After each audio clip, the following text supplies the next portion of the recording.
Good morning all of you. आज आप सभी का भी एक बार फिर स्वागत है जीएस आचार्य प्लेटफॉर्म पे। मुखर्जी नगर दिल्ली से हमारी टीम की जो एक प्रतिबद्धता है, बार बार हम सब आप सभी के लिए बहुत ही बेहतरीन तरीके से ले आ रहे हैं। और उसी सिलसिला में जैसे कि पिछले कक्षा में आपने देखा होगा कि निबंध पे हमने डिस्कशन किया था कि निबंध कैसे, लेखन शैली कैसे होने चाहिए। तो उसी सिलसिले में हमने आज आप सभी के लिए, सभी छात्रों के लिए एक लाया हूँ कि वाकई में निबंध लिखते कैसे हैं। तो आज का जो मुद्दा है हम लोगों का, जलवायु परिवर्तन वैश्विक समस्या है। जलवायु परिवर्तन हमारे सामने एक वैश्विक समस्या बन के आ रही है जो समाज और आए दिन सरकार को चुनौती देती रहती है। जैसे आपने देखा होगा कि ग्लोबल वार्मिंग से संबंधित कहीं बर्फ पिघल रहे हैं तो समुद्र का जल स्तर बढ़ रहा है। तो आप कहीं देख रहे होंगे कि कहीं सूखा है तो कहीं बाढ़ जैसी समस्याएं देखने को मिलती है। तो इन सब समस्याओं के पीछे अगर आप जाएंगे तो इन समस्याओं के पीछे आपको मूल रूप से अगर देखने को मिलता है तो जलवायु परिवर्तन दिखता है। तो आइए एक बार हम इस जलवायु परिवर्तन की पूरी कंसेप्ट समझते हैं और इसको संघ लोक सेवा आयोग के दृष्टिकोण से कैसे लिखेंगे, इसकी प्रस्तावना क्या होगी, इसकी मूल भाग में जैसा कि हमने बताया कि जितना भी रचनात्मक कार्य होगा मूल भाग में होगा। वर्णन करना है, विवरण देना है, जो भी आपको करना है मूल भाग में कर लेंगे। प्रस्तावना में आपको एक छोटी सी पृष्ठभूमि तैयार करनी होगी। इसके बाद हम लास्ट में निष्कर्ष निकलेंगे तो एक झलक देते हुए अपनी मत को करते हुए अपना निष्कर्ष बताते हैं। तो आइए इसी संदर्भ में हम लोग बात करते हैं। आज हम लोगों का जो टॉपिक है जलवायु परिवर्तन, और ये आपके लिए बहुत ही इम्पोर्टेंट टॉपिक है। आपके सामाजिक जीवन के साथ साथ भी आपके हर पहलुओं पर आज ये एक हमारे लिए, मनुष्य के लिए चुनौती बन रही है। मनुष्य ही ना कहें बल्कि मानव समाज के लिए चुनौती बन रही है। इसलिए हम ध्यान रखें कि इनको कैसे करेंगे। आज पूरे मानव समाज और जो सरकार है इसके लिए एक चुनौती बनती जा रही है। तो इसी पर संघ लोक सेवा आयोग भी सोचता है कि क्यों न बच्चों के साथ ये अवेयरनेस में इनकी रचनात्मक भूमिका देखी जाए कि ये कितना रचनात्मक है, कितना इनकी क्रिएटिविटी है। तो इन सब चीज़ों को देखते हुए हम उस बेहतर तरीके से लेखन करने का प्रयास करेंगे। तो आइए हम बात करते हैं जलवायु परिवर्तन। इसको इंग्लिश में हम लोग बोलते हैं क्लाइमेट चेंज बोलते हैं, ठीक है। आइए, तो अगर हम प्रस्तावना पे बात करें तो जैसा कि हमने पिछली कक्षाओं में हम लोग बातचीत कर चुके हैं, आज हम प्रस्तावना के बारे में एक बार आपको बताते हैं कि कैसे प्रस्तावना लिखेंगे। देखिए, जैसा कि आप देख रहे हैं यहाँ पे,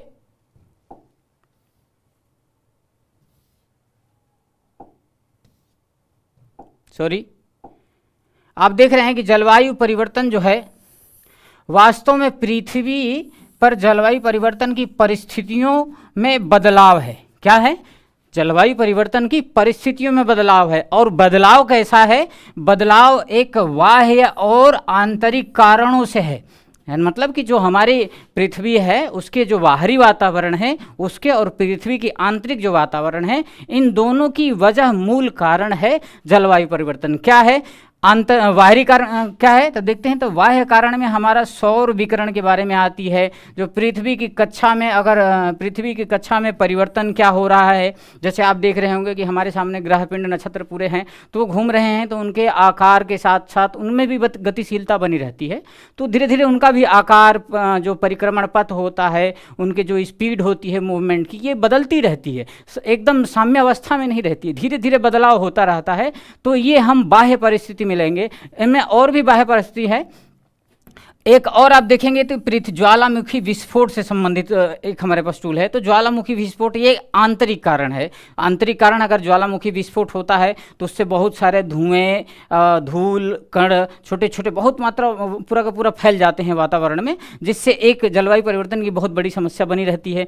प्लेट टेक्टोनिक, आप देख रहे होंगे कि ये प्लेट टेक्टोनिक से सभी को पता चलेगा कि भारत, पूरे विश्व में जो पृथ्वी है कितनी प्लेटें हैं सबको पता होगा। ये प्लेटें स्थिर न होकर गतिशील हैं, एक दूसरे से जुड़े हुए हैं और एक दूसरे से तनाव के कारण, गुरुत्वाकर्षण के कारण, दबाव के कारण एक दूसरे से, है ना कहीं टकराव की संभावना बनी रहती है। जैसे आपने हाल ही में देखा था कि जो ये नेपाल में भूकंप आई थी, हाल ही में दिल्ली, एनसीआर और हरियाणा में भी आपको भूकंप के हाल ही में झटके महसूस करने को आपको भी मिले थे।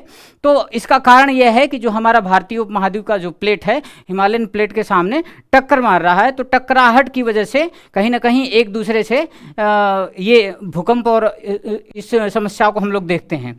तो तो ये टेक्टोनिक्स में आ जाता है। तो ये सहित आंतरिक व बाह्य कारण, तो मतलब आपने समझा कि जो हमारे पास जलवायु परिवर्तन की समस्या है वो केवल बाह्य कारण ना होकर हमारे आंतरिक कारण है।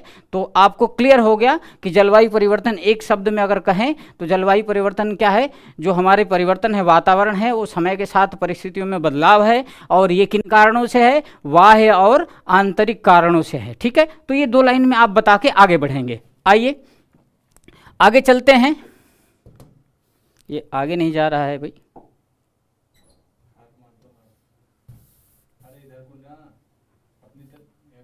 अच्छा ये वाला सिस्टम है ना, हाँ ठीक ठीक ठीक। आगे पिछले कुछ दशकों में अगर हम देखें तो विशेष रूप से चिंता का ये कारण बना हुआ है। विशेष रूप से जितने भी देश थे, आपने हाल ही में देखा होगा कि क्लाइमेट चेंज से संबंधित हमारे यहाँ जो है पूरे पेरिस एग्रीमेंट हुआ, तो ये एक पूरे विश्व के लिए चिंता, और धीरे धीरे ये जलवायु परिवर्तन का जो स्वरूप है बढ़ता जा रहा है। तो हम इसे बढ़ने ना दें, हम ऐसी विकास करें जो सतत प्रक्रिया हो, साधारण हो, सस्टेनेबल गोल के हिसाब से हो, मानव समाज के समतुल्य हो, है ना। इसलिए करेंगे विकास तो हमारे लिए प्रकृति हमेशा क्या करती है, सभी चीज़ों के हमारे संसाधन उपलब्ध है। प्रकृति में कोई ऐसा चीज़ नहीं है जिससे हमें आवश्यकता पूर्ति नहीं, प्रकृति हमारी सारी आवश्यकताओं की पूर्ति करती है। बदलते हम ये करेंगे कि हम प्रकृति को कितना देते हैं। अगर आप 2-4 पेड़ काटते हैं तो कोशिश करिए कि 2-4 पेड़ आपने जो काटे हैं उनको कोशिश करिए कि फिर से वृक्षारोपण करके उनको ऐसे एज वेल बना दें। तो ये चीज़ है, तो ये चिंता का एक विषय है।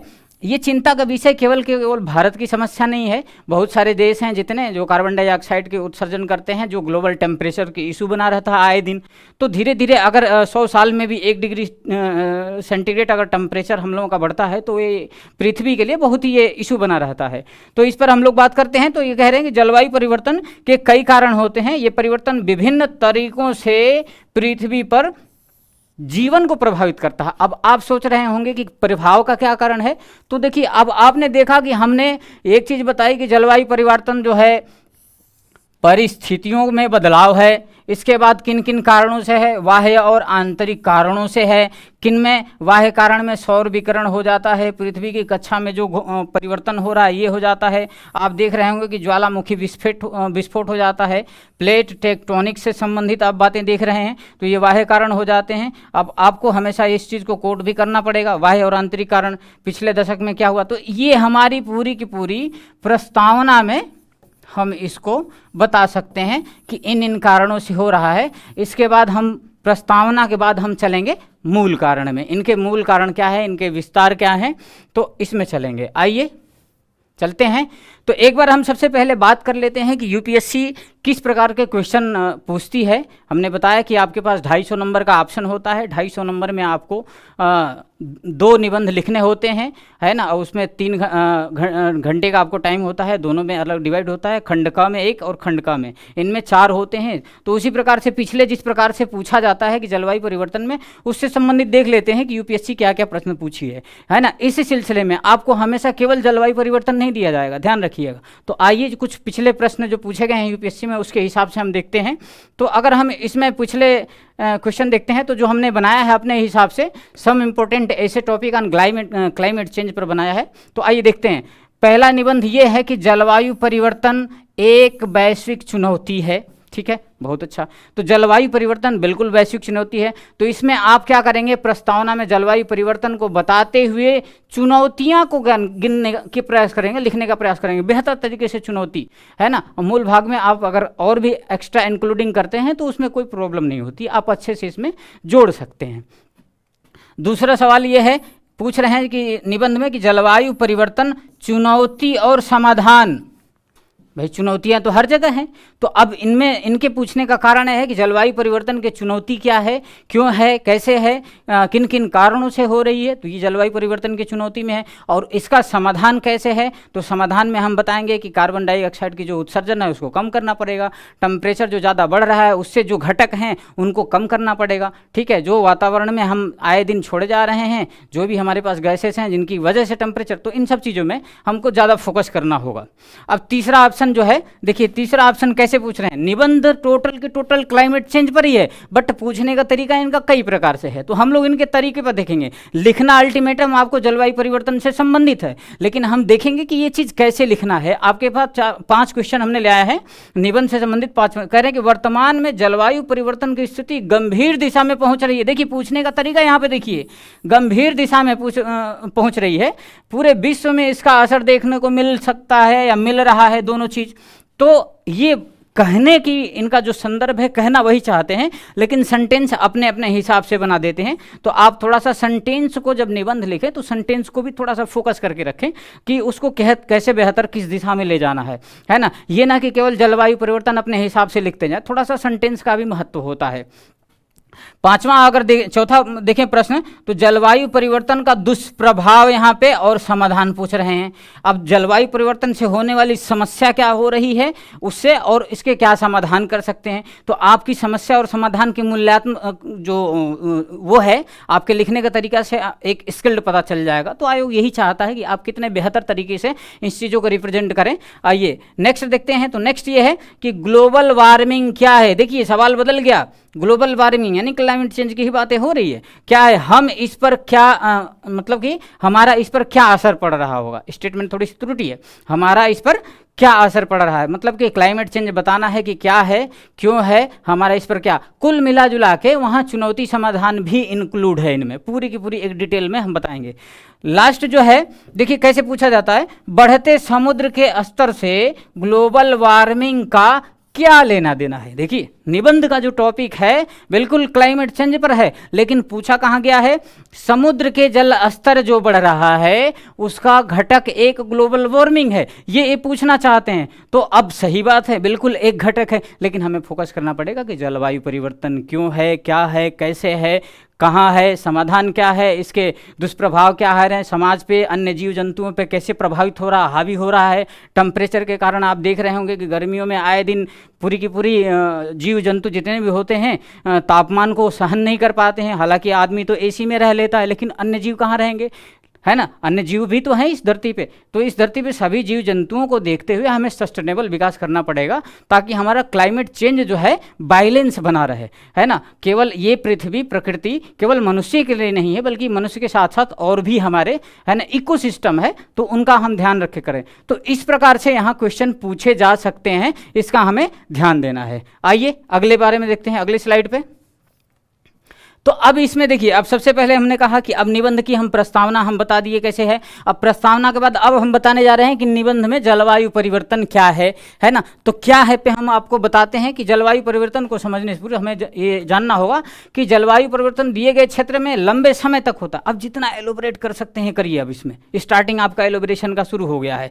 तो अब क्या कह रहे हैं कि जलवायु का जो आशय है किसी दिए गए क्षेत्र में लंबे समय तक औसतन मौसम से होता है। किससे संबंधित है, मौसम से संबंधित है। मौसम में जो परिवर्तन हो रहा है परिस्थितियों के कारण, वो हो रहा है इसके कारण। आगे अगर देखेंगे तो कह रहे हैं कि अगर किसी विशेष क्षेत्र में जो मौसम का परिवर्तन आता है, क्या आता है, मौसम में जो परिवर्तन आता है तो उसे हम कहते हैं जलवायु परिवर्तन। और ये मौसम किसी एक क्षेत्र में ना होकर अगर हम लंबे और व्यापक स्थल के रूप में अगर देखेंगे, तभी हमें पता चलेगा कि हाँ यहाँ की कुछ परिस्थितियाँ, जैसे अब एग्जाम्पल लीजिए राजस्थान की, जो अगर एग्जाम्पल लें तो राजस्थान में ये कहा जाता था, या ये डाटा भी है कि 25 सेंटीमीटर से कम वर्षा होती है, वहाँ रेत होता है, वहाँ कुछ ज़्यादातर होती नहीं मोस्टली। लेकिन आप अगले कुछ सालों में देखेंगे कि वहाँ भी औसतन बारिश होने लगी है, जिससे वहाँ की जो भूमि है उर्वरकता में आने लगी है, जिससे किसान भी हरे जो साग सब्जी हैं वो भी कर रहे हैं। तो अब इस हिसाब से देखेंगे तो कहीं ना कहीं उस एक राजस्थान के जो क्षेत्र है उसमें प्रभाव हो रहा है, वहाँ के क्लाइमेट चेंज हो रहा। हाँ, दूसरी तरफ देखेंगे तो बिहार वाला सिचुएशन देख लीजिए, क्लाइमेट चेंज के वजह से इतना ज़बरदस्त तरीके से बाढ़ आता है, लोगों का जीवन अस्त व्यस्त पड़ा रहता है। तो इन पर हमें बिकॉज अब इसी में चले जाएँ, साउथ में चले जाएँ तो विदर्भ वाला जो क्षेत्र है महाराष्ट्र का देखेंगे तो वहाँ सूखा की स्थिति और धीरे धीरे बढ़ती जा रही है, वहाँ पानी के पीने की समस्या तक इतने लोगों को चुनौती पड़ने पड़ते हैं। इसके बाद अगर बर्फीले इलाके में चले जाएं, हिमालय साइड में चले जाएं, चाहे कहीं भी अंटार्कटिका पे, तो आपको देखना पड़ेगा कि बर्फ पिघल रहा है लंबे समय से। तो बर्फ पिघलने के कारण नदियों के माध्यम से होता हुआ जल समुद्र में जाता है। जब समुद्र में जाता है तो जल का स्तर बढ़ा देता है। जब जल का स्तर बढ़ा देता है तो जो छोटे छोटे समुद्र के द्वीप हैं वो डूबने लगते हैं। तो कहीं ना कहीं उससे भी आम मानव जीवन का अस्त व्यस्तता हो जाती है। तो हम इसका विशेष ध्यान देंगे। तो अगर इन सब समस्याओं को देखें तो अगर मनुष्य अपना सस्टेनेबल विकास करे तो कहीं भी आपत्ति नहीं होगी। जैसे हमने देखिए अभी विकल्प बनाया है हाल ही में, विकल्प दिल्ली में अगर देखेंगे तो आप इलेक्ट्रिसिटी बस के बारे में देखेंगे। अभी हम सोच भी नहीं सकते थे कि इलेक्ट्रिसिटी बस चलेगी। अभी इलेक्ट्रिसिटी ऑटो आई थी, लेकिन ऑटो के बाद क्या हुई, बस भी। तो इस कहीं ना कहीं हम लोग रिसर्च करके R&D पे काम करके धीरे धीरे अपने आप को सस्टेनेबल करने की कोशिश कर रहे हैं। तो आप इन सब चीज़ों को अच्छे से वहाँ सरल भाषा में लिखेंगे। दूसरी चीज़ क्या है कि आप जो देखते हैं जो विशेष महसूस किया जा रहा है, अगर इसके संदर्भ में बात करें तो हमारा केवल ये पूरे वैश्विक स्तर पर देखने को मिलता है ना, वैश्विक स्तर पे इसको भी बताना पड़ेगा। अगर हम ऐतिहासिक रूप से देखें तो जब ऐतिहासिक रूप से देखेंगे तो आपने सुना होगा कहीं भी जो स्थल थे मोहनजोदाड़ो से संबंधित, कहीं ना कहीं एक आध लेखक बताते हैं, विचारक बताते हैं कि जलवायु परिवर्तन के कारण भी बाढ़ की समस्या से होने की वजह से वो लोगों के बाढ़, आपने मोहनजोदाड़ो फिल्म भी देखी होगी, उसमें भी ये चीज़ डिस्क्राइब किया गया है कि कैसे बाढ़ आ जाता है। ऋतिक रोशन जो उसमें मेन एक्टर होते हैं, तो उसमें पता चलता है कि कैसे चीज़ों को बाढ़ के कारण वो मानव जीवन और सभ्यता का पूरा विनाश का कारण बन जाता है। तो कहीं ना कहीं इसको हमें विशेष ध्यान को लिखना पड़ेगा। अब इसमें क्या करना पड़ेगा, अब अगर हम वैज्ञानिक विधि से हम बात करें तो पृथ्वी का जो तापमान है, इस तापमान को बढ़ता जा रहा है। तो वैज्ञानिक भी इस पे R&D पे अच्छा सा काम कर रहे हैं कि पृथ्वी का तापमान जो है न बढ़े। इसके लिए क्या हम कर सकते हैं, R&D पे अच्छा काम हो रहा है। तो पिछले जो तापमान 100 वर्षों में अगर देखें, पृथ्वी का जो तापमान बीते 100 वर्षों की बात करें तो अगर 1 डिग्री फ़ारेनहाइट तक भी बढ़ जाता है तो आप समझिए कि काफ़ी ये कम आपको देखने को लगा कि अगर पूरे ग्लोबल लेवल पे 1 डिग्री सेंटीग्रेड बढ़ जाता है तो आपको समझ में आया 1 डिग्री सेंटीग्रेड से क्या होता है। तो मेरे भाइयों, मेरे मित्रों, दोस्तों, ये AC का नहीं है कि 22 से 23 डिग्री कर दे, ये ग्लोबल टेम्परेचर है। अगर 1 डिग्री सेंटीग्रेड बढ़ जाए तो हाहाकार मच जाएगी। जलवायु परिवर्तन है ये, है ना। कहीं ना कहीं आपको जीवन आपकी अस्त व्यस्त में लिप्त हो जाएगी। आगे तो जो पृथ्वी का ये तापमान है, इसमें हमने बताया कि कहीं ना कहीं ये पूरा का पूरा जलवायु परिवर्तन मानव जाति पर असर पड़ेगा। तो इसका हम विशेष ध्यान देंगे। आगे क्या है कि जलवायु परिवर्तन के जो कुछ प्रभाव हैं इनमें महसूस किए जा रहे हैं। जब वृद्धि हो रही तो हमने बता दिया कि महासागरों का, ये सारी चीज़ हमने अभी डिस्कस किया। अगले स्लाइड पे आते हैं। तो अब जो मेन फोकस है, आखिर क्लाइमेट चेंज की कारण क्या है ना। तो क्लाइमेट चेंज के कारण आपने देखा होगा कि हमने बताया कि जलवायु परिवर्तन का जो मुख्य कारण है गैसेज हैं, है ना। वनों का अंधाधुंध कटाई है, ठीक है। निर्माण कार्य बेहतर तरीके से अंधाधुंध निर्माण कार्य है ना। इसके बाद आप देखेंगे आजकल कारखाने जितने भी हैं, इंडस्ट्रीज हैं, ये बड़ी मात्रा में, है ना, कहीं ना कहीं चिमनियों के माध्यम से धुआं निकालते हैं, जो बहुत सारे उसमें गैसेज हैं जो जलवायु परिवर्तन का कारण बनती है। आप देखे होंगे गाँव में अगर जाएंगे तो ग्रामीण पृष्ठभूमि में बहुत सारे ईंट भट्टे हैं। वनों की कटाई, आज गाँव में तो वन भी नहीं है, ना ही कोई पेड़ लगा रहा है, पेड़ लगा भी रहा है तो पेड़ लग नहीं पाते। तो कहीं ना कहीं हमारे ऊपर पूरा, खेती में देखें तो अन्न जो है अच्छे से उपज नहीं पा रहा है, कहीं पानी मिल रहा है नहीं पा। हाल ही की अगर बात करें तो हमारे जो अपने क्षेत्र में है तो वहाँ देखा गया पानी की समस्या क्लाइमेट चेंज की वजह से 25 दिन लेट आई। अगर वो 25 दिन पहले धान की रुपाई हो जाती थी, लेकिन 25 दिन बाद इससे लोगों को ऐसा लगा कि अब तो हमारा खेत होगा ही। तो कहीं ना कहीं इसका एक व्यापक स्तर क्लाइमेट चेंज ही है। तो इसका कारण क्या है, अगर हम इसके कारण पर अगर हम बात करते हैं तो अगर हम इसके कारण पे बात करते हैं तो हम कहेंगे कि इसके कारण के लिए ग्रीन हाउस गैसेस हैं। अब आप सोच रहे होंगे कि what is the green house gases, you know about green house gases. Yes, green house gases way gases हैं जो जलवायु परिवर्तन के लिए जिम्मेदार मानी जाती हैं, ठीक है। तो अब देखते हैं कि कौन कौन ग्रीन हाउस गैसेज हैं और कैसे जलवायु पर प्रभाव डालते हैं। आइए देखते हैं। तो अब ये करते कैसे हैं, एक बार ग्रीन हाउस के बारे में अगर हम चर्चा करें तो ग्रीन हाउस गैस, है ना, अगर हम इस पे चर्चा करें और हम सपोज कर लेते हैं ये दिल्ली है हमारा, ठीक है। ये दिल्ली के जो भवन हैं, ये रोड कंस्ट्रक्शन है ना। अब मान लेते हैं इसमें, अब इसमें हमारी जो ऑटो है, बाइक सब चल रही है, और ये हमारा का पूरा दिल्ली का इन्वायरमेंट है। चूँकि शहरी क्षेत्र में अगर दिल्ली की बात करेंगे तो जो शहरी क्षेत्र में होता है एक गुंबदानुमार हो जाता है ना। चूँकि यहाँ अब ग्रामीण पृष्ठभूमि हो जाता है, ये मुख्य दिल्ली का भाग है, ठीक है। जितने भी दिल्ली ही नहीं बल्कि जो महानगर होंगे समुद्री इलाका को छोड़कर, ये आपके ग्रामीण पृष्ठभूमि, इधर भी ग्रामीण पृष्ठभूमि है। मान लीजिए इधर मेरठ हो गया तो इधर मान लीजिए हरियाणा हो गया, तो ये हमारा दिल्ली का मुख्य भाग है। तो अब ये दिल्ली में गुंबदानुमार क्या है, इसके बारे में अगर हम समझें तो हम ये कहेंगे आपको स्पष्ट तरीके से कि दिल्ली में जितने भी मोटर वाहन से निकले धुएं हैं, पराली जो पंजाब से पराली जला दी जाती है, जो पंजाब से पराली जलाने के बाद जो धुआं एंट्री करता है दिल्ली में, और अगर मौसम साफ़ नहीं होता तो जो धुआं इधर पंजाब से आता है, पंजाब से आने के बाद धुआं क्या करता है, इसी दिल्ली के जितने भी ये क्षेत्र हैं उसमें फैल जाता है। और मौसम साफ़ ना होने के कारण, यानी अगर धूप अच्छी होती है तो गैसेज हल्की होकर ऊपर उठ जाएंगी, पूरा फैल जाएगा, है ना, कहीं और चला जाएगा। लेकिन शीतलहरी में क्या होता है, शीतलहर के समय में आप देखेंगे तो शीतलहर के समय में चारों तरफ से शीत का कोहरा होता है। कोहरा होने के कारण ये धुआं इसमें आके मिल जाता है, तो शीतलहर और इसके बाद धुआं एक में मिक्सअप हो जाता है। मिक्सअप होने के कारण वो स्वास्थ्य संबंधी समस्या भी एक बनी रहती है।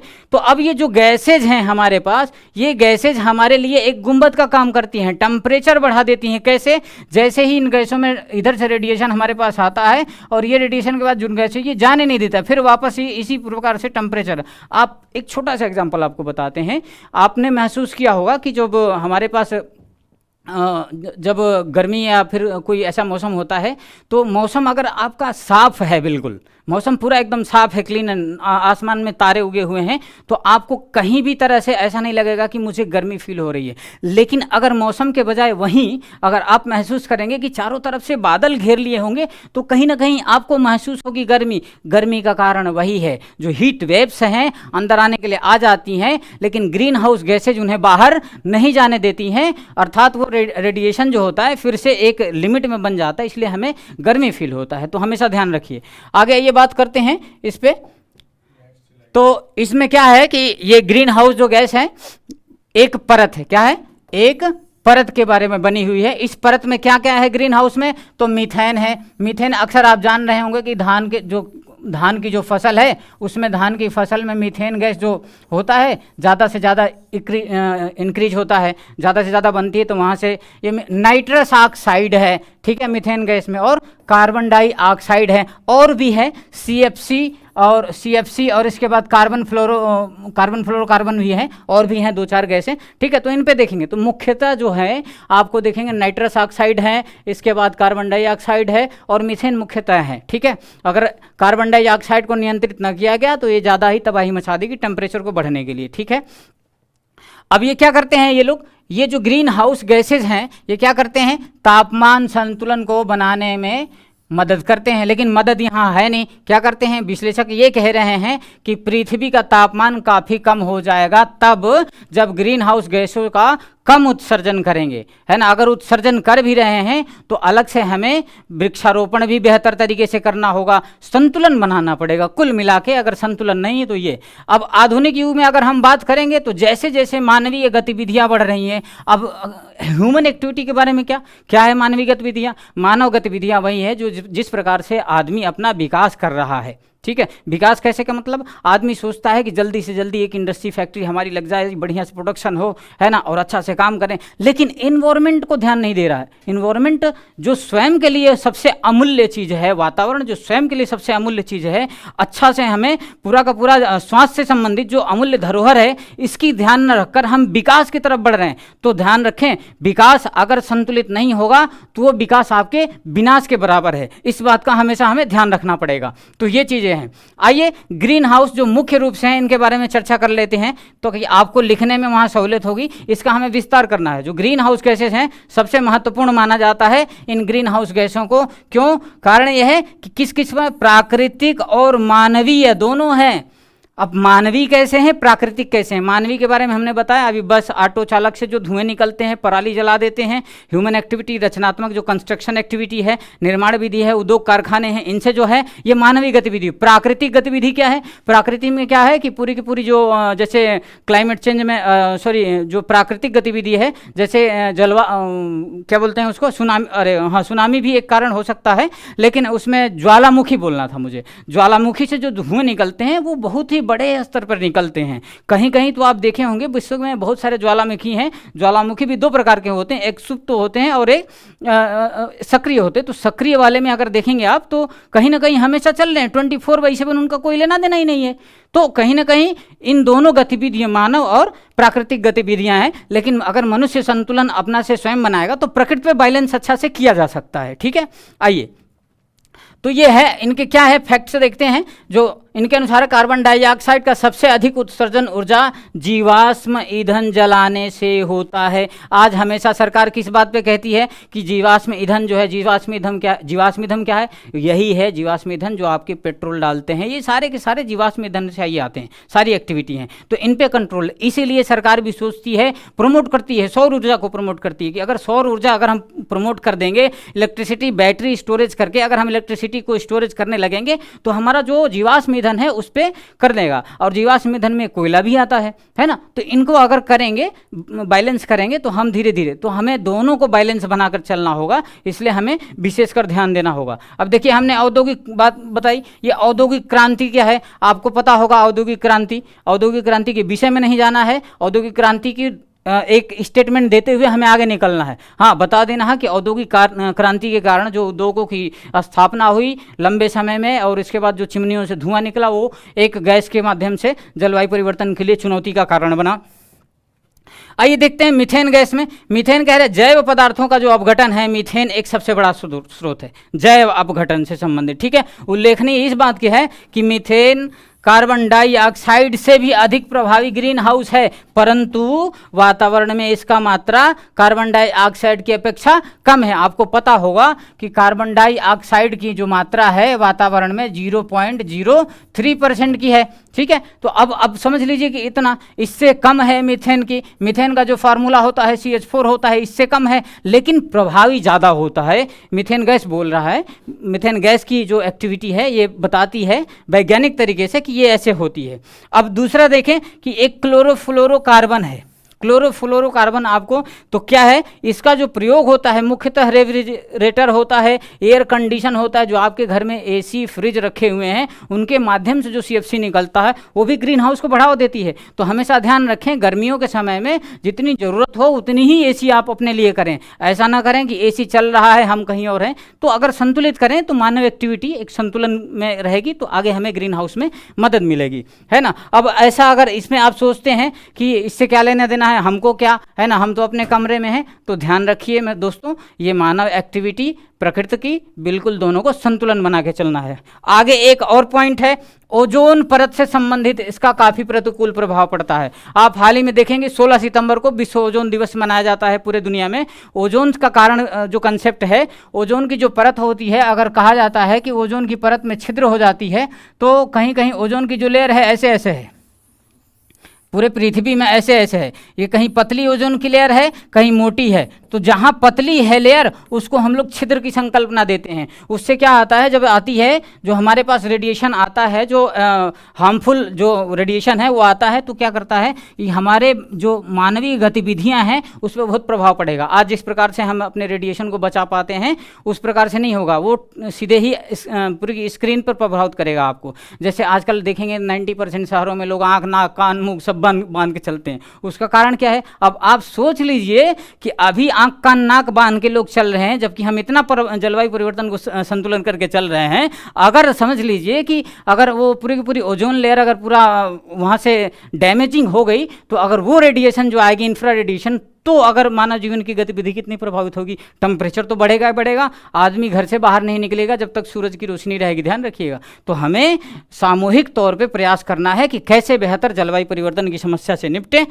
आगे आइए देखते हैं, ग्रीन हाउस के बारे में हमने चर्चा की। अब इसके प्रभाव में एक बार देख लेते हैं कि भूमि का उपयोग कैसे करना है। आप लोग देखते होंगे कि जो यहाँ पे भूमि का इशू है, वाणिज्यिक हो या निजी हो, ठीक है, ये दोनों को दोनों है। एक व्यावसायिक तरीके से हम भूमि का उपयोग करते हैं उद्योग कारखाने लगाने के लिए, एक खेती करने के लिए भी करते हैं। तो इनका उपयोग में भी एक पॉइंट देखते हैं। तो हमें हमेशा ध्यान रखना होगा कि वनों की कटाई अगर कर रहे हैं, आपने हमेशा सरकार के रूल में देखा होगा कि सरकार अगर कहीं इंडस्ट्री के परमिशन देती है तो उन इंडस्ट्री के एथिक्स में एक पॉइंट जोड़ देती है कि आप जितना कार्बन डाइऑक्साइड इमिट करेंगे, जो भी आप वातावरण को क्षति पहुंचाएंगे, उसी के हिसाब में, उसी संतुलन के बराबर में आपको पर्यावरण को बैलेंस करने के लिए पौधों का भी बीजारोपण करना होगा और उसको पूरी की पूरी डेटा में दिखाना। तो इसीलिए आप कहीं भी इंडस्ट्री में जाएंगे तो आपको ग्रीनरी दिखती है हर जगह। भले ही अंदर जाएंगे तो किसी प्रकार से बहुत सारा प्रोडक्शन लोड होता है, ये जल्दी जल्दी करो, लेकिन बाहर के वातावरण में आप देखेंगे तो ग्रीनरी दिखती है। ग्रीनरी दिखने का कारण ये है कि हमेशा हमें बैलेंस में चलना है। तो अब ये देखिए कि वनों की कटाई हो गई, एक सबसे बड़ा कारण रहता है। ठीक है, अभी हमने डिस्कस कर दिया कार्बन डाइऑक्साइड के बारे में, है ना, कैसे ये चीज़ें अवशोषित करती हैं। तो अगर हम आगे इस पर बात करें तो आप इसमें प्राकृतिक जो यंत्र हैं, अगर हम प्राकृतिक रूप से बैलेंस करके अगर हम चलते हैं तो हमें नहीं लगता कि हम किसी प्रकार से पूरे विश्व में, हालांकि आप देख रहे हैं कि प्रधानमंत्री मोदी जी ने भी अभी इस पर आगे डिस्कस करेंगे, इस इशू पे है कि कैसे इनको आगे किया गया।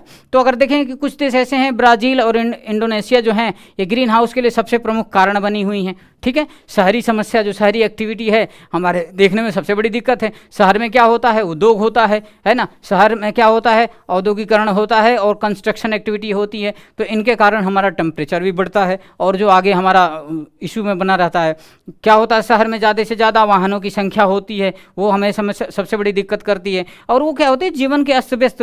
अगर हमारे पास अगर क्लाइमेट की सिचुएशन ना होती तो हम देखते, हर व्यक्ति को कोशिश करता है कि हम हरिद्वार जाएंगे। क्यों जाएंगे, वहाँ के क्लाइमेट अच्छा है। हम मसूरी जाएंगे, क्यों जाएंगे, वहाँ का क्लाइमेट अच्छा है। हम कहाँ जाएंगे, उधर जाएंगे, पहाड़ों पर अच्छा है। क्यों, ये पूरी की पूरी सुख सुविधाएं पैसे से ही नहीं खरीदी जा सकती। जो प्राकृतिक जैसे है उसको वैसे ही रहने का उसको भी अधिकार है और आपको भी अधिकार है। हर चीज़ में अगर संतुलन बनाएंगे तभी हम आगे बढ़ पाएंगे, नहीं तो यहाँ सारी मेहनत करके सेटअप करेंगे और कोशिश करेंगे कि हम चले हरिद्वार। तो आपने मेहनत यहाँ किया तो थोड़ा सा और मेहनत कर लेते हैं, सस्टेनेबल काम कर लेते हैं, है ना। क्यों करें बिना सस्टेनेबल के, हम हमेशा सतत विकास की प्रक्रिया में करेंगे। जैसा कि पूरे विश्व में सतत विकास की प्रक्रिया चल रही है, कोशिश किया जा रहा है कि 2030 तक हम सस्टेनेबल गोल को प्राप्त करेंगे, जिसमें 17 गोल के आसपास हैं। तो आइए देखते हैं, फिर आगे चलते हैं, इस मुद्दे पर बात करते हैं नेक्स्ट स्लाइड में।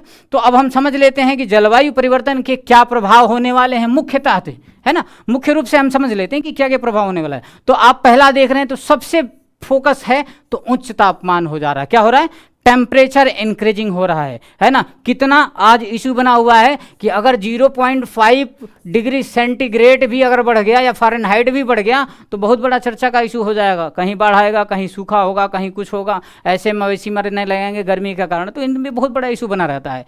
और दूसरा क्या कारण है, इसमें पावर प्लांट है, ऑटोमोबाइल है, वनों की कटाई है, अन्य स्रोतों से होने वाले जो ग्रीन गैस हैं उनका उत्सर्जन है ना। अपेक्षाकृत क्या कर रहा है, अपेक्षाकृत गर्म कर रहा है धीरे धीरे। तो कई कारण हैं। आप इसके बाद देखें कि 150 वर्षों में जो वैश्विक तापमान बढ़ रहा है, लगातार बढ़ रहा है 150 सालों से। इसका मतलब ये हुआ कि हम विकास की अंधी दौड़ में 150 सालों तक प्रकृति को नज़रअंदाज करके अपना विकास कर रहे हैं, जिसका खामियाजा हमें भुगतना पड़ रहा है। अगर हम अभी भी अचेत अवस्था में हैं तो हम जागें और जलवायु परिवर्तन की समस्या को जन जागरूकता में लाकर हम सभी मजबूत होकर एक साथ एक सुर में टेम्परेचर को कम करने के लिए हम आगे बढ़ेंगे। तो अब देखिए 2016 जो था हमारे लिए सबसे गर्म वर्ष माना गया। पूरे रिकॉर्ड किया गया कि पूरे विश्व में 2016 जो था बहुत ही 150 की तुलना में 150 वर्षों की तुलना में सबसे गर्म। तो अब इसका कारण आपने देखा है कि गर्मी में कितनी परेशानियां हुई, है ना। शहर में तो इतनी हीट वेव्स गर्मी में चलती हैं कि आप यकीन न करेंगे। गांव में तो समझ लीजिए कि खटिया मचिया पर बढ़ के मड़ई में लोग आराम से रहते हैं, कोई दिक्कत नहीं होती, नीम की छाँव में पड़े रहते हैं, कम असर पड़ता है। वो तो क्लाइमेटली रूप से भी मजबूत होते हैं। तो इन सब चीज़ों पर हमें विश्लेषण करते हुए रचनात्मक करना है। और क्या कारण है, इन्हीं से संबंधित आती है, मौत हो जाती है बहुत लोगों को, बहुत सारे लोगों को बीमारियां, आयरिया से संबंधित, जो डिहाइड्रेशन से संबंधित आपको समझ में आएगा कि बीमारियां होगी, उसमें बहुत सारे लोग मर गए। क्या है, इसमें बढ़ते समुद्र का जो स्तर है वो बढ़ जाएगा, तूफान की तीव्रता में वृद्धि हो जाएगी, बार बार तूफान आएगा। जैसे आप समझ लें, जैसे तूफान आता है, चक्रवात आता है, बार बार कहीं इधर से चक्रवात आ जाएगा, बंगाल की खाड़ी से आ जाएगा, कहीं उधर से आ जाएगा, दुनिया के अन्य देशों में अलग अलग तरीके से आता है, यहाँ हुदहुद आ जाता है कभी, है ना, बहुत सारे से है। तो इसमें हमारी जो तीव्रता है ये बढ़ जाएगी, इन पे हमें ध्यान देना है। आगे क्या है, उनमें मुख्य कारण जो देखते हैं, तो अब एक कुछ रिसर्च जो किया गया उसमें पाया गया कि यदि ग्रीन हाउस गैसों के उत्सर्जन के विषय में अगर गंभीरता नहीं लिया गया, तो कम करने के प्रयास ही नहीं किए गए अगर, तो अब समझ लीजिए कि 10 डिग्री फ़ारेनहाइट तक टेम्परेचर बढ़ सकता है। ये रिसर्च R&D ने एक दी है कि अगर हम 10 डिग्री फ़ारेनहाइट बढ़ा देंगे टेम्परेचर, तो ये हमारे यहाँ रहने के लिए अनुकूल नहीं होगा। शोध में अलर्ट दी गई कि हमेशा टेम्परेचर को कम करने के लिए हम आगे करें। आइए आगे स्लाइड में ये देख लिया हमने, प्रभाव देख लिया। प्रभाव के बाद में देख लेंगे कि गर्म होने से क्या बदलाव क्या हो रहा है, इसमें हम थोड़ा सा चर्चा कर लेंगे। तो हम देख रहे हैं कि पिछले दशकों में हमने अभी चर्चा की, बाढ़ जैसी समस्या आ रही है, सूखा जैसी समस्या आ रही है, बारिश अनावश्यक हो रही है, जहां बारिश होना था, जहां होती थी ट्रेडिशनल तरीके से वहां नहीं हो पा रही है, जहां नहीं होना चाहिए वहां हो रही है। किसान इससे परेशान हैं, किसानों को सही समय पर बारिश और पानी का नहीं, क्योंकि हमारे यहाँ भारत जो है मूलतः मानसून पर आश्रित है।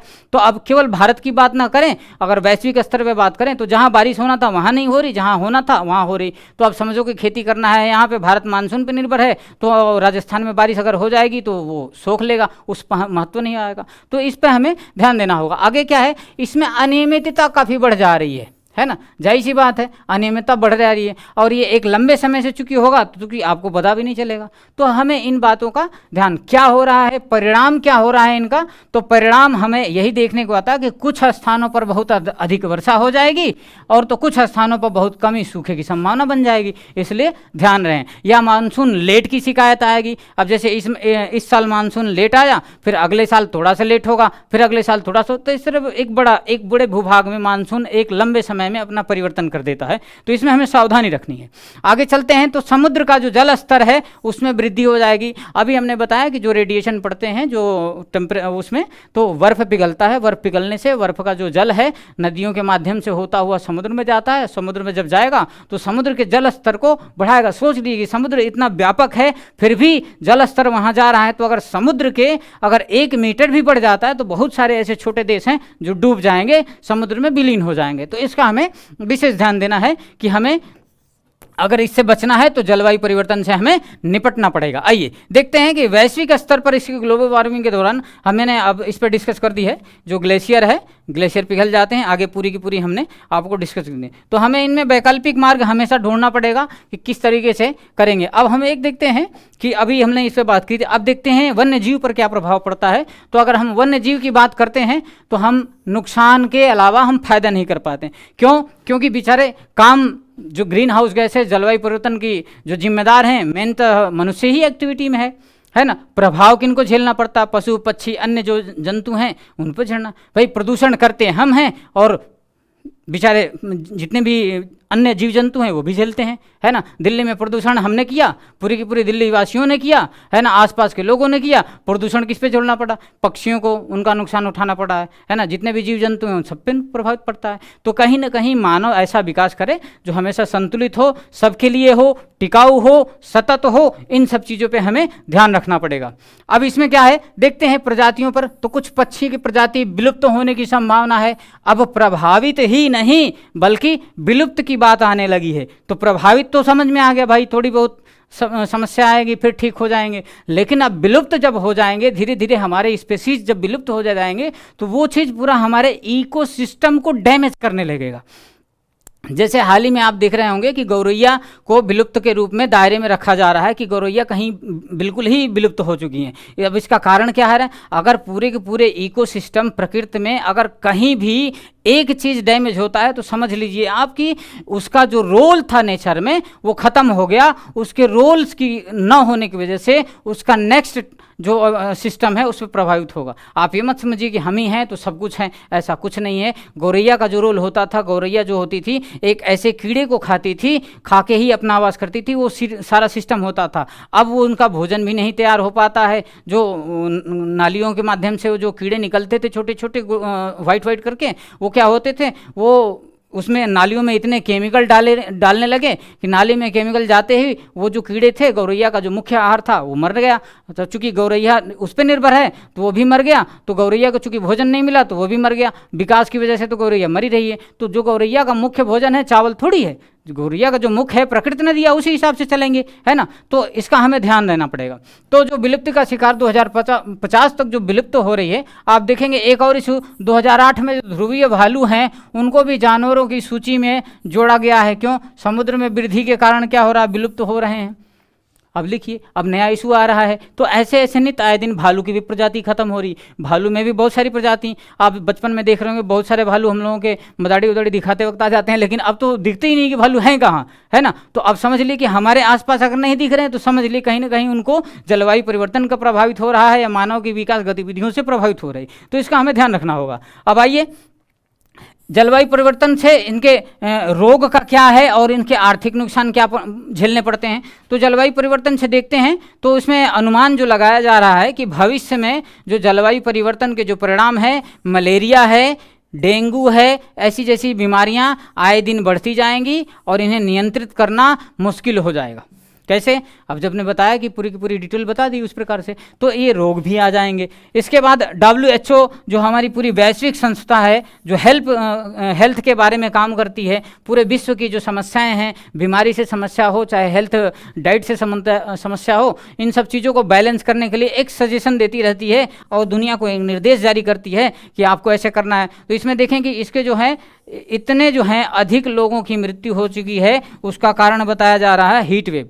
यानी कि WHO कह रही है कि हीट वेव्स के कारण 1.5 लाख लोगों की प्रतिदिन ये 1.5 लाख लोगों की मृत्यु हो रही है, 1.5 लाख से अधिक लोगों की, है ना। मतलब एक सेशन में 1.5 लाख से अधिक लोगों की मृत्यु हो रही। तो इसमें हमें ध्यान देना पड़ेगा, ठीक है। तो केवल मृत्यु आदमी की नहीं बल्कि और भी जीवों की होती होगी। चूंकि मृत्यु आदमी की हो रही है तो हम गिन पा रहे हैं, वन्य जीवों की गिनती है ही नहीं है ना। तो चूंकि पार्क में है, नेशनल पार्क में है, तो गिनती तो हो जाती है ना। जो खतरे में आता है उनकी गिनती हो जाती, जो खतरे में नहीं आता नहीं होते। तो इसका हमें ध्यान देना पड़ेगा। आइए नेक्स्ट स्लाइड में देखते हैं। तो अब एक और आपने घटनाएं देखती होंगी, वनों में जो आग लग जाते हैं, बहुत सारे आग। अभी देखें ना, इधर के वन में जंगल, अमेरिका ने, रशिया में देखें तो बहुत सारे ऐसे हैं जो आपको आए दिन घटनाएं दिखेगी, है ना। गर्मियों के समय में आग लग जाती है, क्योंकि जब ज़्यादा से ज़्यादा अगर हीट वेव्स बढ़ जाएंगी तो क्या होता है आग लगने की घटनाएं। तो अब चूँकि हमने माचिस तो आग जंगल में लगाया नहीं, हाँ मानवीय गतिविधियाँ होती हैं आए दिन। कभी कभी होता है कि लोग सिगरेट पी के माचिस जला के छोड़ देते हैं, तो चूँकि टेम्परेचर अधिक होता है तो खेत खलिहान में क्या होता है, एक कोई फसल आई तो पूरी एक कम से कम 100-200 बीघे में जल जाती है। तो ऐसी मानव गतिविधियां ना करें। हीट वेव्स में बहुत लोगों को आर्थिक नुकसान झेलना पड़ता है। और दूसरे वनों में, तो वनों में जो आग लगने का मुख्य कारण है, जो पेड़ की जो टहनियाँ होती हैं आपस में जुड़ी होती हैं।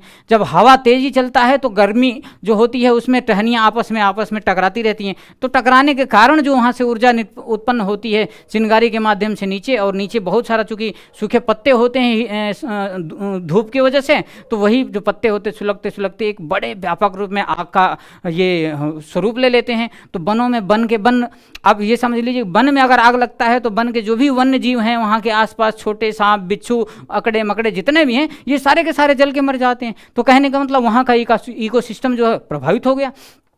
तो हमें ये ध्यान देगा, प्रकृति के लिए हमें संतुलन कार्य करने की ज़रूरत है लंबे समय तक भविष्य के लिए। तो अब ये क्या कह रहे हैं कि जो आग जंगलों में लगी थी इसके बारे में देख लेते हैं। तो एक लंबे समय से हमने जो आपने बताया, जो शुष्क परिस्थितियाँ हैं, गर्म और शुष्क परिस्थितियाँ जब पैदा होती हैं तो हमें ये चीज़ें देखने को मिलती है। अभी भी आपने देखा कि जो ब्राज़ील के जो अमेजन वन है वहाँ जब ऐसी समस्या आती है तो वहाँ वनाग्नि की समस्या बार बार देखने को मिलती है। कितनी बार? देखिए 74,155, मतलब कि 75 अप्रॉक्सीमेट माने तो 74,000 बार आग लग जाइए। इसका मतलब आप समझ लीजिए कि वहाँ की जो परिस्थिति है कितना गर्म और शुष्क परिस्थिति में चल रहा है। तो इन सब चीज़ों को हमें देखेंगे तो हमें कोशिश करेंगे कि हम वन की घटनाओं से 2018 का ही अगर डाटा उठा लें तो 85% तक बढ़ गई है इसमें इन घटनाओं की। वनाग्नि वही है जो वन में आग लग जाती है, तो इसको हम लोग वनाग्नि के रूप में समझते हैं। अब देखते हैं कि जलवायु परिवर्तन का जो हमारे खाद्य सुरक्षा है इस पे क्या प्रभाव पड़ता है। जलवायु परिवर्तन हमारी खाद्य पे। अब जलवायु परिवर्तन का कारण एक ठो आपने देखा वनाग्नि। अगर वनाग्नि से फसल जल जाएगी तो लोगों की खाद्य प्रभावित होगी, है ना। अगर गेहूं की फसल जल जा रही है तो गेहूं की जब फसल जलेगी तो गेहूं ही नहीं मिलेगा लोगों को, फिर उनको क्या करना, अतिरिक्त कहीं से पैसे कमा कर अतिरिक्त गेहूँ खरीदने, तो उनके लिए खाद्य सुरक्षा का संकट बन गया है। तो इसलिए हमें हमेशा ध्यान देगा। हालांकि गेहूं की फसल जो लगती है ज़्यादातर कभी कभी प्राकृतिक तो नहीं होती, मानवीय गतिविधि की वजह से होती है, लेकिन वनाग्नि वाला जो होता है वो नेचुरल तरीके से होती है। आइए देखते हैं ये जो समस्या है खाद्यान्न की जो समस्या है ये भी एक गंभीर समस्या है। अगर ऐसे ही करेंगे भूमि का जो निम्नीकरण हो जाएगा, भूमि का निम्नीकरण का मतलब अगर हमारे पास जितने भी वन हैं, अगर ये पृथ्वी है इस पे हमारे पास वन हैं, बड़े बड़े पौधे हैं, अगर इन पौधों को हम काट देंगे, अगर काट देंगे तो ये हमारी जो भूमि होगी ये उर्वरक के लायक नहीं रह जाएगी। आप सोच रहे हैं कि धन ज़्यादा से ज़्यादा प्राप्त करने के लिए वनों की सफाया कर देते हैं एक साइड से और उस पर खेती करने लगते हैं, तो आप जिस प्रकार से सोचते हैं आप इस भ्रम से दूर हो जाइए। अगर हमारे पास इकोसिस्टम में हर चीज़ का बैलेंस नहीं रहेगा तो सब कुछ सफाया करने के बावजूद एक दिन आप भी सफाया हो जाएंगे। इसका हमेशा ध्यान रखना, ठीक है। आगे चलते हैं। तो अब एक इसी पे IPCC है ना, IPCC है, इंटर गवर्नमेंट जो पैनल है क्लाइमेट चेंज पर है ना। तो इस पे एक गवर्निंग है, ये हमेशा ये बैठक करती है और वैश्विक रिपोर्ट बनाती है और पूरी दुनिया को गाइडलाइन जारी करती है कि कैसे हम इन चीज़ों को करेंगे। क्या कहते हैं रिपोर्ट में, देखते हैं। कह रहे हैं कि कम ऊंचाई वाले जो क्षेत्र हैं वहाँ गेहूँ और मकई जैसे फसल है पैदावार में पहले ही गिरावट देखी जा रही है। यानी कि जलवायु परिवर्तन से पहले भी जो खाद्यान्न हैं उनमें गिरावट देखी जा रही है। ये रिपोर्ट किसकी कह रही है, IPCC क्या है, ये क्लाइमेट चेंज से संबंधित बैठक करते हैं, इनकी रिपोर्ट बनाते हैं। इनका एक अलग टीम है, एक अलग संगठन है, एक ग्लोबल लेवल की संगठन है। आइए आगे देखते हैं। तो कह रहे हैं कि वातावरण में जो कार्बन डाइऑक्साइड की मात्रा अगर बढ़ने से जो फसलों का पोषण की गुणवत्ता पर भी, यानी कि अगर कार्बन डाइऑक्साइड की मात्रा अगर बढ़ती है तो जो हमारा पोषण की जो क्वालिटी है, अच्छी वैरायटी क्वालिटी, हमेशा हम खोजते हैं कि हमारे पास क्वालिटी बढ़िया आहार में मिले,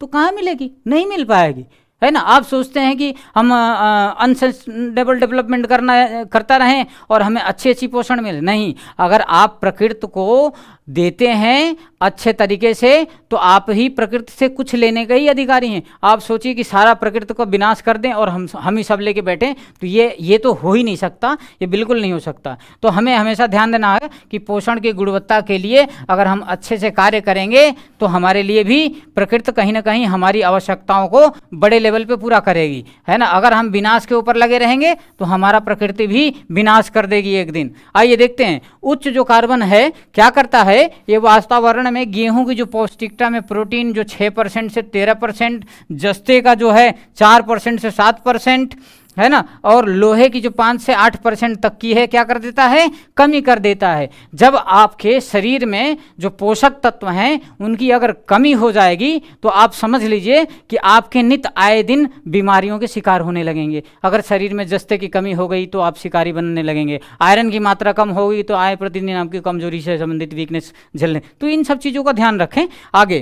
आगे कह रहे हैं कि यूरोप में जो गर्मी की लगा रही वैसे पैदावार भी अब पैदावार गिर जाती है। अब आप देखते हैं कि जब एक तरफ से ज़्यादा क्लाइमेट चेंज हो जाता है, आग लग जाती है चारों तरफ से वनाग्नि में, तो उसका प्रभाव कहीं ना कहीं ज़्यादा दूर तक देखने को मिलते हैं हम लोगों को।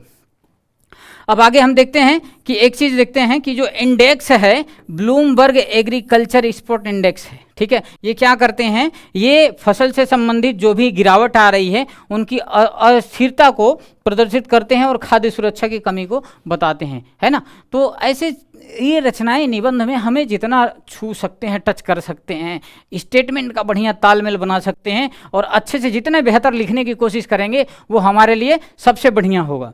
आइए एक हेडिंग ये भी देख लेते हैं कि जलवायु परिवर्तन से निपटने के लिए वैश्विक में क्या क्या प्रयास किए जा रहे हैं, है ना। अभी आपने किया, अब आप प्रयास दिखाएंगे, तो प्रयास का मतलब क्या हो गया कि हम प्रयास कर रहे हैं, तो वो किस में आ जाएगा, समाधान में आने लगेगा। क्या है प्रयास, देखिए क्या है कि जलवायु परिवर्तन पर अंतर आईपीसीसी है, जो हमने बताया कि एक कमेटी है और एक कार्यकर्ती है, एक संगठन है। आईपीसी जो पैनल है, इंटर गवर्नमेंट पैनल है, क्लाइमेट चेंज पे ये काम करती है। दूसरा क्या है, जलवायु परिवर्तन की जो अंतर सरकारी है, ये करती हैं कि वैज्ञानिक विधि से, कैसे, वैज्ञानिक विधि से जो है संयुक्त राष्ट्र की एक निकाय है और इसमें संयुक्त राष्ट्र में 195 देश हैं। ये सभी देशों के हित में देखते हुए जो यूएन बनाती है कार्यक्रम, किसके लिए, आईपीसी के लिए, आईपीसीसी के माध्यम से ये आगे ये लोग काम करते हैं कि कैसे इसका समाधान निकाला जाए। सभी मौसम गतिविधियों पर नज़र रखते हैं। आगे देखते हैं तो आप यूएनडीपी के बारे में भी सुने होंगे, है ना, यूनाइटेड नेशन एनवायरनमेंट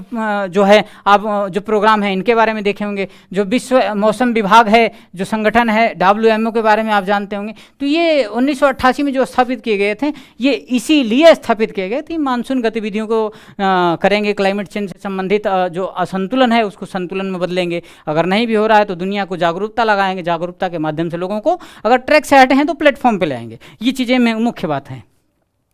आगे देखिए इनका क्या उद्देश्य है, थोड़ा जलवायु परिवर्तन से लोग क्या क्या करते हैं। तो इन लोगों का उद्देश्य ये है कि जो प्रभाव है उसको मिनिमाइज करके भविष्य की जो भी गतिविधियां हैं, जो भी संभावित जोखिम हैं, उनका आकलन करें और जलवायु परिवर्तन के लिए कोई ऐसी ठोस नीति बनाएं और इस नीति को निर्माताओं के माध्यम से ऐसी रणनीति बनाए जो पूरे वैश्विक के लिए एक अच्छा से सर्वसुलभ हो। तो आगे ये चीज़ तो, और उसके लिए बाकी ये लोग आगे प्रयास करते रहते हैं कि एक अच्छा सा पॉलिसी बन जाए जो विश्व में सभी लोगों के लिए हो, जो विकसित हो, चाहे विकासशील देश हो, ये सभी के सभी देश हों। आगे जो आईपीसी का जो आकलन है सभी स्तर पे करते हैं, वैज्ञानिक भी देखते हैं, है ना। इसमें अब आइए, ये मुख्य चीज़ नहीं है, मुख्य चीज़ हमारे पास यही थी कि एक सरकारी वो थी, उस सरकार के माध्यम से वैश्विक चुनौतियों के लिए आईपीसीसी जो संगठन है ये प्रयास होता है। तो ये प्रयास हम जो है समाधान में इनको विस्तृत रूप से हम बता सकते हैं। अब थोड़ा सा सम्मेलन के बारे में बता देते हैं, कहाँ कहाँ अभी हाल ही में देखे हैं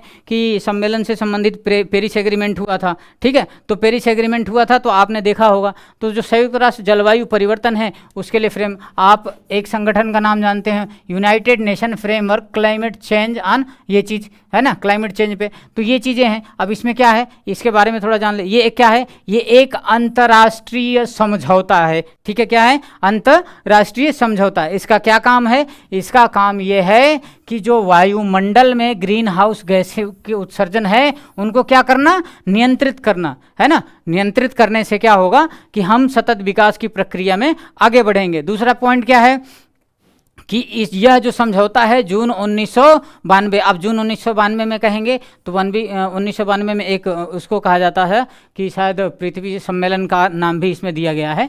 तो आगे अगर देखते हैं इसमें विभिन्न देश के द्वारा इस समझौते पर क्या किया गया, हस्ताक्षर किया गया और ये 21 मार्च 94 से ये लागू है। कब से, यूएनएफसीसी क्या है, 21 मार्च 94 से ये लागू है, दुनिया को एक नए समाधान सतत विकास की प्रक्रिया की ओर ले जाने के लिए। और 1995 से लगातार इसकी बैठक होती रही है वार्षिक, अन्य देशों में, कभी भारत में हो जाएगी, दिल्ली में हो जाएगी, कभी पेरिस में हो जाएगी, कभी फ्रांस में हो जाएगी, कभी इधर रशिया में। तो ऐसे ऐसे देशों में, विभिन्न देशों में इनकी बैठकें होती रहती है। ये वर्ष 1997 में एक ये लाए थे क्योटो प्रोटोकॉल, है ना। क्योटो प्रोटोकॉल था इनका, एक समझौता था। इसमें क्या था, इसमें एनेक्स एक देश में शामिल थे। इसमें हुआ था कि ग्रीन हाउस को नियंत्रित कैसे किया जाए, इस पे गंभीर रूप से डिस्कस हुआ था और ये 2005 में इनको लागू किया गया था, ये भी ध्यान रखना है। तो ये जो इनमें रखा गया, आगे देखते हैं इसकी जो बैठक होती है, तो बैठक में हम जो नाम इनको देते हैं, कॉन्फ्रेंस ऑफ पार्टीज देते हैं। क्या है,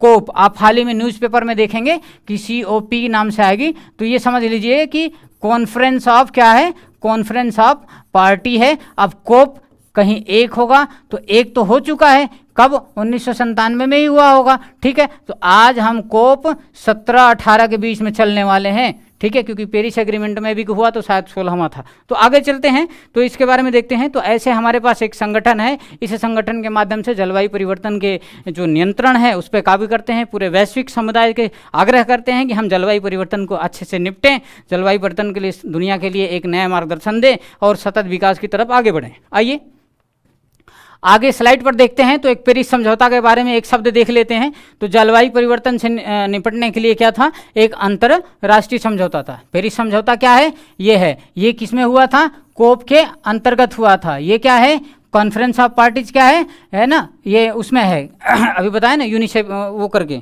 क्लाइमेट चेंज वाले पे, ठीक है, UNEP के माध्यम से भी चलता है ये। आगे देखिए 2015 में जो है 30 नवंबर से लेकर 11 दिसंबर तक क्या हुआ, 195 देश वहाँ पे उपस्थित थे पेरिस में, इसलिए पेरिस में इसका उसी पेरिस के नाम से इनका समझौता का नाम भी दिया गया है।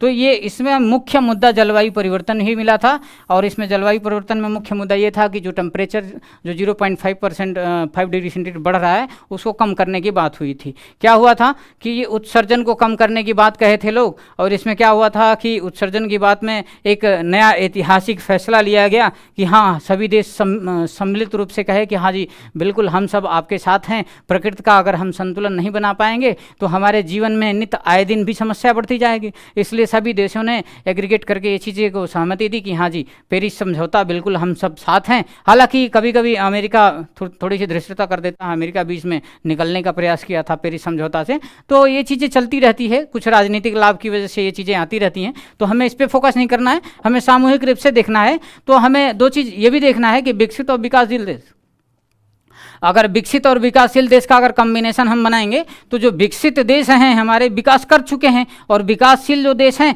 विकास कर रहे हैं। तो अब ये कहेंगे कि इसमें ग्रीन हाउस गैस का क्या रोल है। तो चूंकि विकसित देश इतना इंडस्ट्रियल डेवल्यूशन करके अपना विकास किए हैं, तो विकास किए हैं तो जाहिर सी बात विनाश करते हैं। विकास किसी भी चीज़ में करेंगे तो जब तक से विनाश नहीं करेंगे कहीं तो विकास नहीं माना जाता। कैसे, अब समझ लीजिए कि एक जो चने का दाना है, उस चने का दाना अगर पूरा का पूरा अगर जमता है, उसके अंकुरण होता है तो बीज का विनाश हो जाता है। तो इसके बाद उसके बीज की नेक्स्ट चरण होती है, तब फिर चना धीरे धीरे एक अंकुरित होता है, फिर बड़ा पौधा बनता है, फिर आगे। वैसे ही प्रकृति में सभी बीजों की ये पूरी की पूरी प्रक्रिया है। तो हम यही कहते हैं कि विनाश जो है ऐसा, विकास जो है ऐसा न करें जो हमारी और जलवायु पूरे संसार के लिए और सबब बन जाए समस्या का। ऐसा नहीं करना है।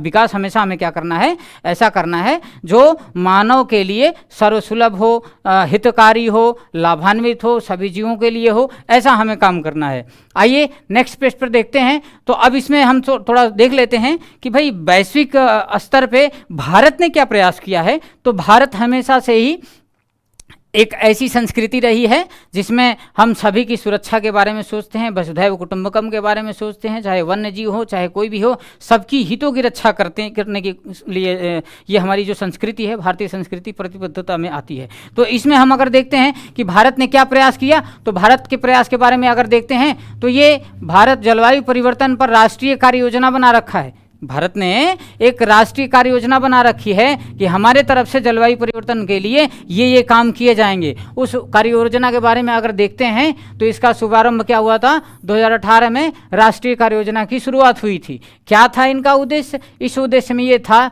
कि जनता के प्रतिनिधियों, सरकार की विभिन्न एजेंसियों, वैज्ञानिकों, उद्योगों और समुदायों का जलवायु परिवर्तन से उत्पन्न खतरे और इससे मुकाबला करने के बारे में उपायों के बारे में सोचना है।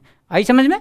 हाँ, तो फिर इनमें हमेशा इनका ये उद्देश्य रहा, मतलब कि आपकी जो राष्ट्रीय कार्य योजना थी 2018 में बनी और किन किन उद्देश्यों से बनी, तो हमने ये बता दिया कि ये उद्देश्य हैं, उसमें डिस्क्राइब करेंगे। अब इस कार्य योजना में जो मुख्य मिशन है, मुख्य मिशन कितने हैं? मुख्य 8 मिशन है। क्या क्या मिशन है? मिशन ये है कि भारत ने राष्ट्रीय सौर मिशन के बारे में बताया है ना। आप देख रहे होंगे राष्ट्रीय सौर मिशन के बारे में गुड़गांव में इन्होंने कार्यालय खोल दी, इसमें बहुत सारे लोगों को जोड़ दिया, सोलर से संबंधित चीज़ों को प्रेरित कर रहा है ना। ऑन रूफ जितने भी इंडिया में हैं बहुत सारे स्टेशन जो हैं बिल्कुल सौर ऊर्जा से संचालित हो रहे हैं। आगे जो हैं बहुत सारे ऐसे गांव हैं जो सौर ऊर्जा से हो गए हैं। आप देख रहे हैं कि ग्राउंड वाटर से सौर ऊर्जा से पानी निकाला जा रहा है। तो कहीं ना कहीं हम पूरी की पूरी एक बैलेंसिंग करने की कोशिश करते हैं। हालांकि हम अभी विकसित देश नहीं है, विकासशील देश में है। तो जब विकासशील देश में है तो हम जब ज़्यादा से ज़्यादा विकास करेंगे तो उसमें कहीं ना कहीं इन्वायरमेंट के लिए हम प्रदूषण का कारण बनेंगे। तो हमने अभी तक ऐसा नहीं किया कि इन्वायरमेंट के लिए हम एक समस्या का कारण बने, बल्कि हमेशा ही हम इन्वायरमेंट के हित के में ही डिसीजन हम अपना लेते रहे। इसीलिए हमारे प्रधानमंत्री मोदी जी हों चाहे पहले की सरकार हो, इसमें हमेशा ही सब लोग जितने भी सरकारें हैं प्रतिबद्धता से काम की। आगे देखते हैं कि विकसित ऊर्जा दक्षता के लिए राष्ट्रीय योजना, राष्ट्रीय मिशन बना दी, है ना। इसके बाद सुस्थिर निवास पर राष्ट्रीय मिशन बना दिया, राष्ट्रीय जल मिशन भी बना दिए इसके लिए। इसके हिमालयी परिस्थितियों तक तंत्र बनाया, राष्ट्रीय मिशन में भी शामिल किया। हरित भारत हेतु राष्ट्रीय मिशन बनाया। इसके बाद आप देख रहे होंगे कि कृषि हेतु राष्ट्रीय योजना बनाई। ठीक, इसके बाद देख रहे होंगे जलवायु परिवर्तन की जो राजनीतिक ज्ञान है इसमें भी तो भारत के कहीं ना कहीं एक अहम ही रोल होता है। जब भी क्लाइमेट चेंज से संबंधित बातें होती हैं, या फिर आतंकवाद से संबंधित बातें होती हैं, या मानव सभ्यता पे बातें होती हैं, या संस्कृति और कल्चर पे बातें होता है, तो भारत की रोल अहम बन जाती है। भारत हमेशा मानवता के पुजारी है, मानवता पे हमेशा आगे आ जाता है। मानव के लिए बहुत ज़रूरी होती है कि भारत हमेशा जब भी आता है तो अपनी एज ह्यूमैनिटी देखता है। ये नहीं देखता है कि हम कहाँ हैं, नहीं है, विकास कर रहे हैं, नहीं है, कितनी विदेशी मुद्रा भंडार है, हम कितना कर रहे हैं। भारत हमेशा ये सोचता है कि हम कितना ऐसे प्लेटफॉर्म पे रहें ताकि पूरी दुनिया के लिए काम आए। आपने कोरोना का टाइम में देखा होगा कि भारत ने पूरी दुनिया में कैसे कोरोना से संबंधित वैक्सीन और जो भी हमारे पास जितनी भी उपलब्ध थी, जितनी हम मदद कर सकते हैं, ये देख सकते हैं। तो पूरी दुनिया के लिए भारत है। भारत केवल दुनिया में केवल अकेला ऐसा देश नहीं है। भारत हमेशा वसुधैव कुटुंबकम की भावना रखता है। पूरे देश के लिए हम हित से वेलकम करते हैं, और इस जलवायु परिवर्तन का तो हमारी सरकार और हमारी जनता ने भी इसका स्वागत किया है। आगे हम चलते हैं, तो ऐसे हम इस चीज़ों को बताएंगे। अब इसके बाद अंतर्राष्ट्रीय सौर मिशन की हम पहले ही बात कर चुके हैं कि ये चीज़ें 2015 में जो थी, 2015 में इनका ये हुआ था, पेरिस जो सम्मेलन हुआ था, तो प्रधानमंत्री जी ने भी आगे इन्होंने अगर देखें तो जो ISA है हम लोगों का, इसमें 2030 तक सौर ऊर्जा में निवेश के लिए, है ना, लगभग 1000 बिलियन राशि जुटाने के लिए ये लोग प्रतिबद्ध हुए हैं वैश्विक स्तर पे। ठीक है, तो अगर आप पेरिस क्लाइमेट चेंज में आगे पढ़ेंगे तो आपको पूरी की पूरी समझ में आ जाएगी, है ना। तो ये पूरा का पूरा अंतर्राष्ट्रीय सौर मिशन से संबंधित है। हम आगे देखते हैं, तो आगे अब बात आती है निबंध की मुख्य भूमिका। निबंध की जो मुख्य भूमिका है निष्कर्ष है। अभी तक देखा आपने कि हम बीच में जो मुख्य भाग था कितना विस्तार के चारों तरफ से आपको समझाया कि आप बेहतर निबंध कैसे लिख सकते हैं। हाँ, ध्यान रखिए लेखन शैली भी वैसे ही रखना है, नहीं कि आप मैथमेटिकल टूल करके आप ऐसे ऐसे कर दें, है ना। इसमें आपकी विस्तार, विवरण, है ना, वर्णन, चर्चा, ये सारी चीज़ें आ जाती हैं। आपकी देखा जाता है कि आप कितने तरीके से बेहतर निबंध लिख सकते हैं। आगे अगर हम देखते हैं इस पे, तो निष्कर्ष के बारे में अगर हम थोड़ा सा चर्चा करते हैं तो निष्कर्ष में हमारे दो ही बातें ध्यान में आती हैं। निष्कर्ष में ये है कि ऊपर की जो बातें हैं उनको थोड़ा सा टच करते हुए अपना व्यू देके कैसे हम जलवायु परिवर्तन में सुधार कर सकते हैं, ये हमारी मुख्य भूमिका होगी, है ना। और जो भी महामारी और हमारे पास जलवायु परिवर्तन से संबंधित इमरजेंसी आ रही है उसको कैसे निपटेंगे और पूरे सस्टेनेबल का एक हम दुनिया को एक सोल्यूशन देंगे, उस पर हमेशा हम बात करेंगे।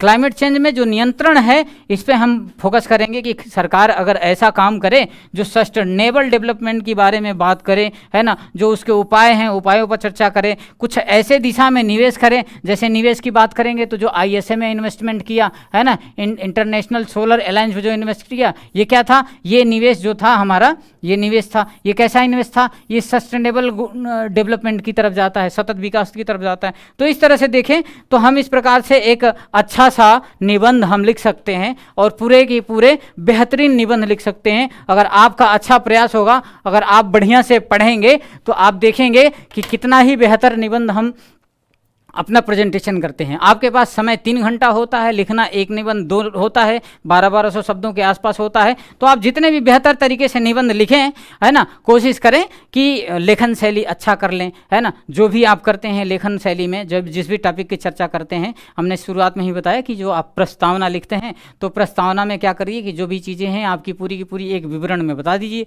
तो प्रस्तावना होने के बाद जो मुख्य भाग है, मूल का भाग है, उसमें आप जितना एलोबरेट करेंगे उसमें कुछ आप पॉइंट्स बना लीजिए, है ना। जैसे 10 पॉइंट्स बना लिए, 10 पॉइंट्स के मुख्य हेडिंग बना लीजिए। अब 10 पॉइंट्स के जो मुख्य हेडिंग बना लेंगे, उस मुख्य हेडिंग में आप कोट कर लीजिए, उसी कोट से रिलेटेड आप उसमें बीच में पूरा का पूरा डिस्क्राइब करते जाइए, है ना। अब वो जो 10 पॉइंट होंगे तो 10 पॉइंट ऐसा मत करिएगा कि रिपीटिशन नहीं होना चाहिए किसी भी चीज़ का, पता चले कि ये भी आप हर चीज़ को जोड़ के देखेंगे। पर्यावरण देख रहे हैं तो उसमें आर्थिक भी देखना पड़ेगा कि आर्थिक प्रभाव कैसे हो रहा है ना। आर्थिक के बाद देखेंगे तो विकास पे कैसे प्रभाव हो रहा है, विकास के बारे में भी देखना पड़ेगा आपको। विकास विकास क्यों हो रहा, बाधा क्यों आ रही है। इसके बाद देखेंगे कि वन्य जीव पर क्या प्रभाव पड़ रहा है। तो हमारे कहने का मतलब जो 10 पॉइंट है पूरे के पूरे, आप 10 पॉइंट पे उस पर चर्चा करिए बेहतर तरीके से और वो मुख्य भाग में रख दीजिए। इसके बाद आप नीचे निष्कर्ष पे आ जाइए स्पष्ट तरीके से। निष्कर्ष में आप सीधी सीधी बताइए कि जलवायु परिवर्तन एक वैश्विक समस्या है, इस समस्या से निपटने के लिए हम सब पूरे दुनिया के देश प्रतिबद्धता से काम कर रहे हैं।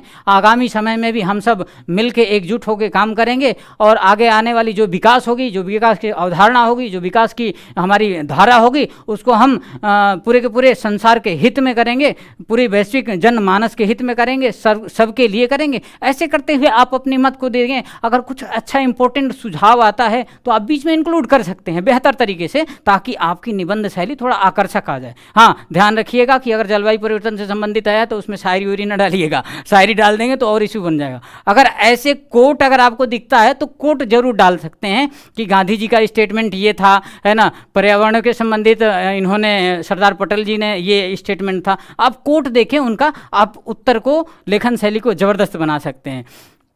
तो हमारे साथियों, आप सब इतने समय तक लगे रहे, बहुत बहुत आप लोगों का धन्यवाद। हमारे जीएस आचार्य की टीम मुखर्जी नगर दिल्ली से, आप सभी ग्रामीण हो या शहरी क्षेत्र में हैं, सभी के लिए हम सब लोग कोशिश करते हैं कि अपना बहुमूल्य समय निकाल के आप लोगों को कितना दे सकते हैं बेहतर तरीके से, इसका आप लोग पूरी की पूरी लाभ उठाइए। आप सभी का बहुत बहुत धन्यवाद।